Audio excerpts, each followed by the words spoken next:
and diving for got foods, this video. our hearts beat to the rhythm of the sea. Screen backup. These waters contain a wealth of the finest fish, sea bream, tuna, and hammoud. Our forefathers made their nets and fish traps from woven palm leaves. Their boats were made of palm sticks bound together with rope.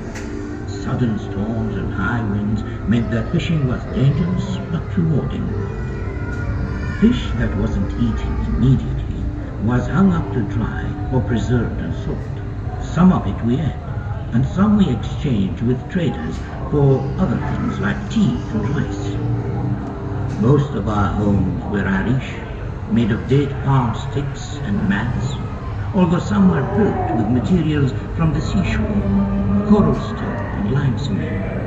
Their walls reflected the heat of the sun. Inside, the rooms stayed cooler in the midday heat.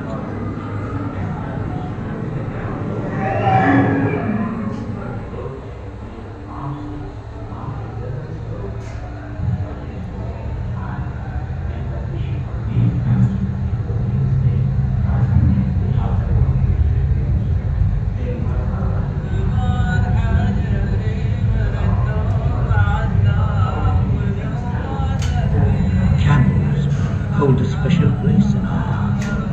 We honor these loyal and noble creatures which can endure the blazing desert heat for days without food or water.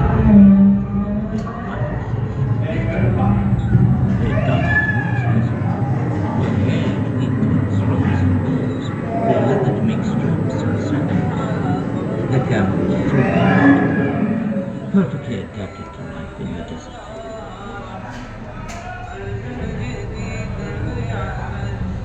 These camels have been loaded with dates, dried fish, household goods and food. They used to cover huge distances to reach the oases inland at Khalifa and Al-Ain, along routes that camels have traveled for generations. Camel trains carried wood, charcoal, food and fodder back and forth between the coast and the inland oases, bringing much needed supplies. They also transported whole families every year from the coast to the oases to escape the worst of the summer humidity.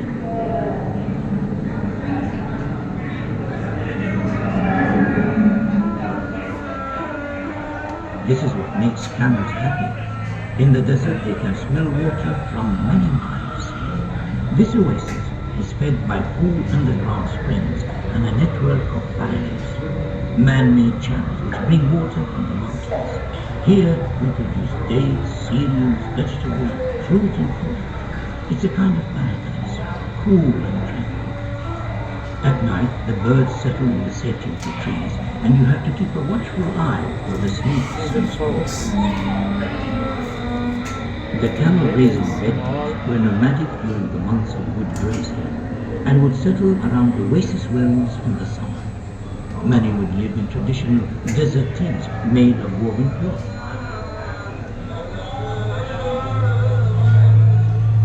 These were furnished with huts and divided into separate quarters for men and women.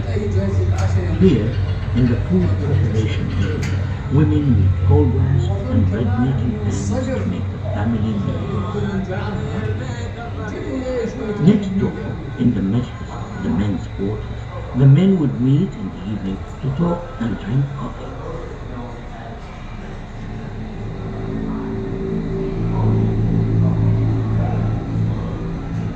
Our ancestors began to settle here more than 5,000 years ago, and they made the most of the gold found. Copper mining was one of the earliest industries here. Miners hammered away at rocks with handmade tools to uncover seams of copper ore in the mountains.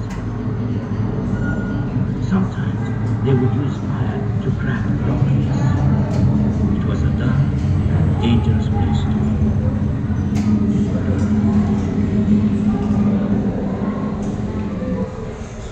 Once mined, the copper ore was heated to separate the copper from the ore, a process known as smelting.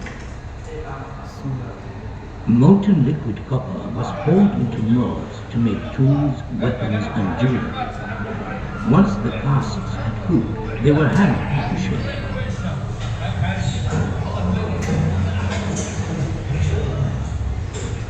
Settle down, please, children. Turn to page 17. Can anybody tell me what they see here? Please, sir. Ahmed? The man is diving for pearls. My great-grandfather was a pearl diver. He could hold his breath for ages. He taught me to swim and dive. One day, I'd like to be a diver too. The scenes around you? In the last century, huge fleets of pearling vessels set out from Abu Dhabi every summer. The departure of the fleets was a major event. Families left behind were anxious about their loved ones. Some of the men never returned. The divers were weighted down as they plunged to the shallow banks to search for oysters. It was a dangerous journey, with stinging jellyfish, sharp corals, and no breathing equipment. But a lucky girl might establish a family's fortune. To keep their spirits up, Niham would chant to inspire the pearls, leading them.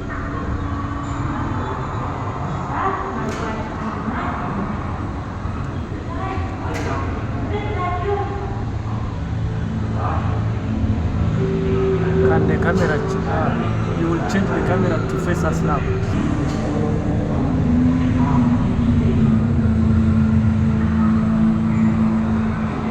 That's what I would like to be when I grow up, Grandpa.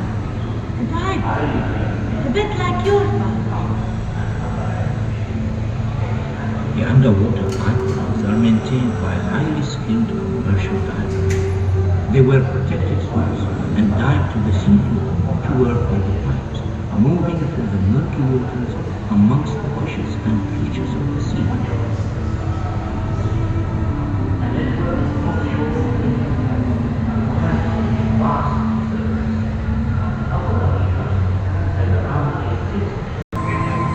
It is